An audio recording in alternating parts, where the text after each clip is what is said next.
Well, I think I have a boost leak, guys. I don't know if you can hear that. That little hissing sound. I think I have a boost leak.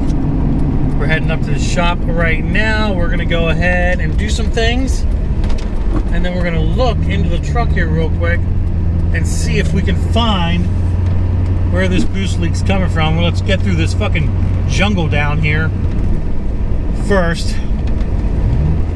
If only I had a torque wrench. Get through this jungle down here.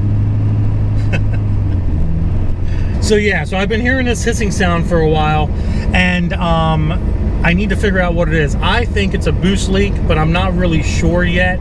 So basically what we're gonna do here is, I guess we'll go ahead and we'll look at some of the piping underneath the engine here.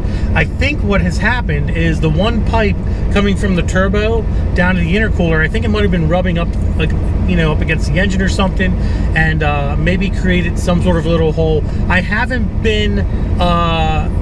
heard it before up until now. This is when I started hearing it. Let's get the garage door open here. But yeah, so I still do have a low coolant light on too, by the way. It hasn't overheated. The truck hasn't overheated or anything, but I still do have a not check engine light. I don't got one of those, my God.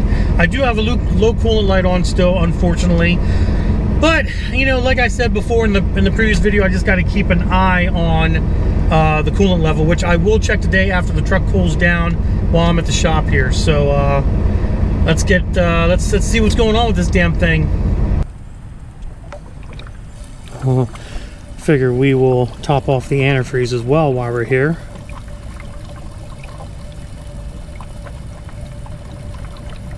You can hear it bubbling.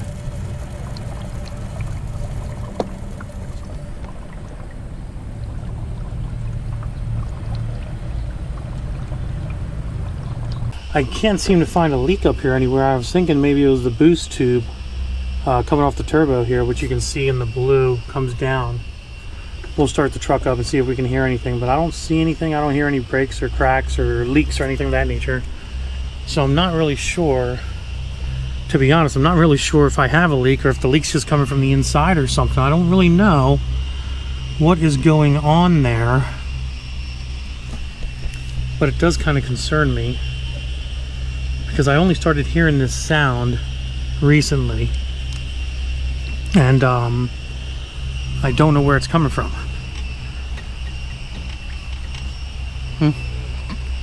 We'll look around some more, see if we can find it. Alright, so I definitely want to check out my cap. My cap's a little dirty from that stuff that I put in the coolant system.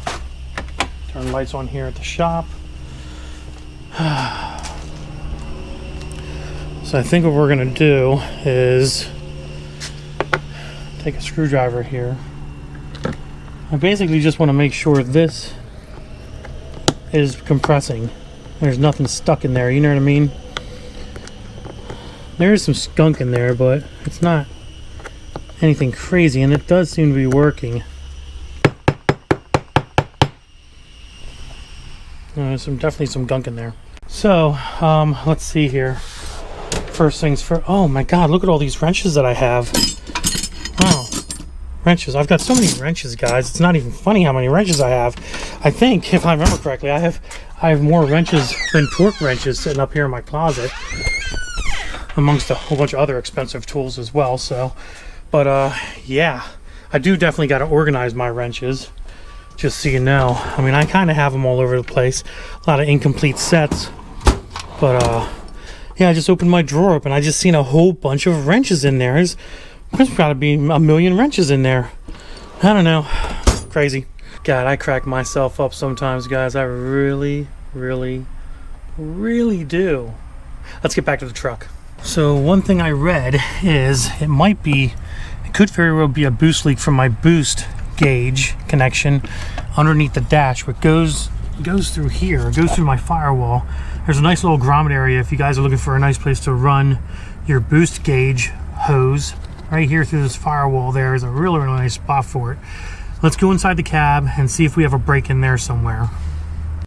Alright, so let's close the door here so we have, there we go, much better. A little bit too much sun. So I have my boost gauge here, and let's go ahead and see what's going on. So my hose comes, it's kind of fucked up, but my hose does come here underneath. Maybe it ripped or something. I'm not really sure. I'm not really sure. I mean, I don't see a rip or anything, but definitely sounds like it's coming from like the dash area, basically. Let's take this off and see if we can find something there. Well, boys, I think we found our problem. Yep, we found our problem right here. Look at that. Look at that. That thing is kinked. That was my issue. That had to have been my issue. Had to have been. Alright, so now that we found the issue that needed a tissue, we gotta pop my gauge out here. There we go. Let's get her out.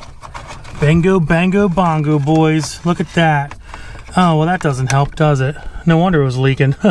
I guess I didn't hook it up right. Maybe what I'll do is I'll take this off. That's what they gave me. That's what came with the gauge, though. You know what I mean? We got to fix this. We got to figure out a way to fix this. So let's see if we can get a barbed fitting. Well, not a barbed fitting. It'd be nice to do like an angle fitting for that. Maybe I'll have an angle fitting in the shop. I can put on here like a little angle fitting one. I don't know. All right, let's go take a look. All right, so what we're gonna have to do is basically I need a barbed fitting like this to go maybe like off to the side or something like that. This isn't going to do it anymore, so, and this one's too big. I'm hoping maybe I can find like a 90-degree angle one. I'm gonna have to go to a hardware store, unfortunately, and do it there, get the right pieces that I need. So we'll probably take this with us, take the gauge, obviously take the truck too, and we're definitely going to need some wrenches here, guys. You know, we're probably going to need a 10 and 11. Let's see. Gosh, if only I had more wrenches than my torque wrenches, I'd be happier. It's crazy. Need a 13. There we go. And I think that's good. A 13 and an 11 should be what I need. We're also going to bring an adjustable with us just in case. The adjustable is like the ultimate wrench anyway, so that's any size. Well, you can kind of hear a little bit. You can kind of hear the boost leak. I did take my my adjustables and I folded the hose in half and I squeezed it tight so it doesn't leak like terribly bad. But it is leaking a little bit, almost exactly what it sounded like when I just had the gauge in. So that was my boost leak. Luckily, that was my boost leak. It wasn't anything serious, thank God. But yeah, we're gonna fix it, boys and girls. We're gonna fix it, and we're gonna make it work correctly. Get there. Let's get what we need. All right, we were at Paul B's Zimmerman's, and that Denali right there is actually. That Denali right there is actually a really nice Denali. When I pulled in, I was like, damn, that thing is nice. It's a nice Denali. Let's get our parts here. All right, so we have our gauge. We're going to take this in because I know with this sitting inside of here, it kind of can't be any longer than that. So I'm hoping I can get a 90 and just make it like over here a little bit and then put the hose to it. So let's go in here and see what they got. I think that's what we need right here is one of these, but we need it on a 90-degree angle. Ooh, let's see.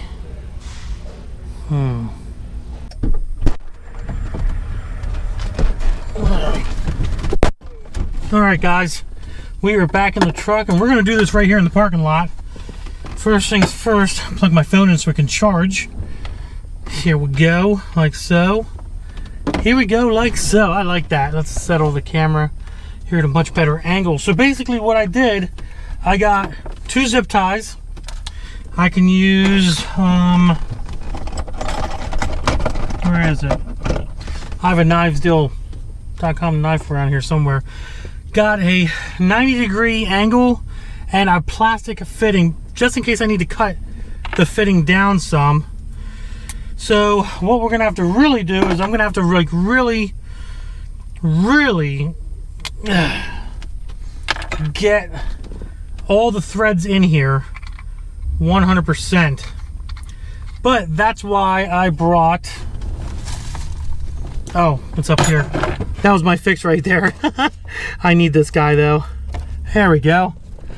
All good to go now. Basically, I have limited room inside of here. So we really have to get this thing screwed down. Ooh. Oh, hopefully we don't break it. Oh my God. That would suck. That would suck a lot if we break it by accident. We definitely don't want to break it by accident.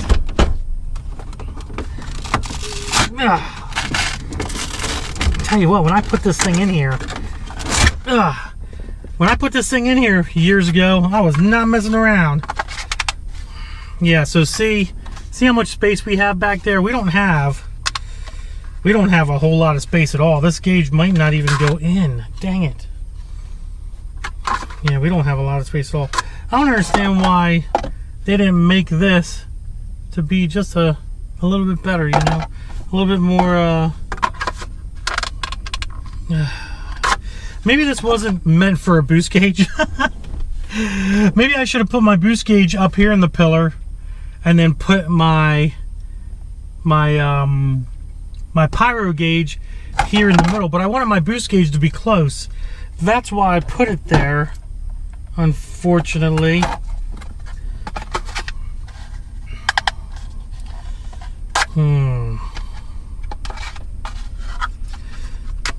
You know what? We might be able to make this work, boys. We might be able to make this work, possibly.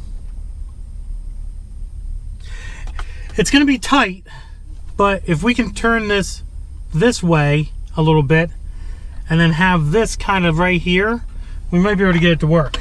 All right, so basically I have some bad news and I have some good news. The good news is hopefully I fixed the gauge, but the bad news is I couldn't use the setup that I got because it just wouldn't fit inside of this housing. What I really should do is I should run this boost gauge up here, run the EGT down here, because that's all wiring. There's no hoses or anything. So later on down the line, what I might end up doing, guys, is I might go ahead and I might run the boost gauge up here. I might switch these two gauges around actually, and hope for the best. Paul B. Zimmerman still is very, you know, Paul B's is really, I think it's Paul B. Zimmerman. Paul B's is still a good place to go for stuff, but unfortunately this just didn't work for what I needed. If it was a lot smaller, man, that would work a lot better if it was a lot smaller, but it's just not happening for me, guys. So let's drive her. Let's see if she still makes a hissing noise. I did put a tie wrap on it. I put it on real nice and strong, tighten it down as best as possible, and I put a tie wrap on it. Hopefully the tie wrap holds and it doesn't leak anymore. So let's go for a drive, see what happens.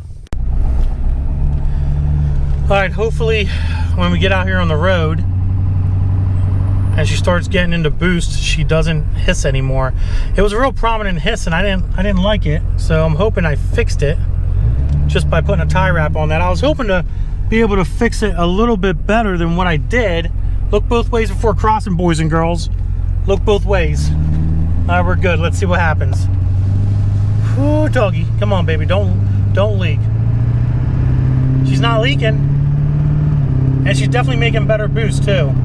See, before she would just drive it like that. Before, she would go up to 10 pounds no problem, just like kind of like she did there. So it's not leaking anymore, so that's a good sign. So just very simple. Like I was wondering what this boost leak was for ages. Oh yeah, she's fixed. She is freaking fixed. I was a little concerned there, to be honest. I thought I had an issue with this thing. I thought there was another issue. It's already got enough of issues, and I thought I had more issues. So I'm actually really happy. I got a burp. Oh my God. I'm actually really happy that that fixed my hissing issue. That was getting annoying, driving around and you're just getting on the gas a little bit and, you know, bam, it starts hissing at you. I got like heartburn or something going on. I'm not really sure what's going on in my mouth right now. My throat's all messed up. But yeah, so that looks like that's fixed. I'm happy about that. At a later date, I mean, maybe I'll just leave it alone, but at a later date, I probably will switch the boost gauge and the pyro gauge over to each other and get the oil pressure gauge in as well at a later date. Not going to do that anytime soon. But yeah, I was a little, I'm happy. I literally thought that I had a broken, like, tube or something in the engine bay that was causing that hissing sound. But when I started doing a little bit of research on Google, a lot of guys were saying, hey, if you have a boost gauge in the truck and you're hearing a hissing sound by the dash, well, common sense will prevail and check the boost gauge, see if there's any leaks of the line coming into the cabin, and see if it's cut or it's shaved off somewhere or something. And if I would have die wrapped it the first time around, it probably wouldn't have leaked at all. But it looks like it's fixed. It looks like it's working. So that's it, guys. We're gonna end this video. Hope you enjoyed it. If my camera's shaking, it's because I'm holding it and my truck is shaking a little bit too. But if you enjoyed this video, do me a big favor. Give it a big thumbs up. Don't forget to subscribe. And there you go, guys. Peace out, Girl Scout.